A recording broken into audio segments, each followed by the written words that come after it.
হাবিবুর রহমান, বয়স 50। উনি প্রশ্ন করেছেন, স্যার আমার ভাইয়ের বয়স 40, মাথায় অ্যাক্সিডেন্টে ব্যথা পেয়েছে, স্ক্যানে রক্তক্ষরণ দেখা গিয়েছে, স্যার এই অবস্থায় কি করতে হবে? যেহেতু মাথায় রক্তক্ষরণ দেখা গিয়েছে, দেখতে হবে তার সাথে অ্যাসোসিয়েটেড কিছু সিমটম, যেমন মাথা ব্যথা, বমি, অজ্ঞান হয়ে যাওয়া, খিঁচুনি হওয়া, চোখে ঝাপসা দেখা, এগুলো আছে কিনা। যদি থাকে তাহলে দ্রুত পেশেন্টকে একটি নিউরোসার্জিক্যাল সেন্টারে নিয়ে আসতে হবে অথবা একজন নিউরোসার্জনের পরামর্শ নিতে হবে। একটি সিটি স্ক্যান করতে হবে এবং রক্তের পরিমাণটা কী সেটি আইডেন্টিফিকেশন করতে হবে।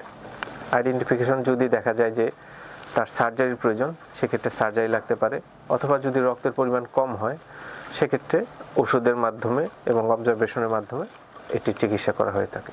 সুতরাং আপনি দ্রুত একটি নিউরোসার্জিক্যাল সেন্টারে আসুন এবং ভাইয়ের চিকিৎসা করুন। ধন্যবাদ।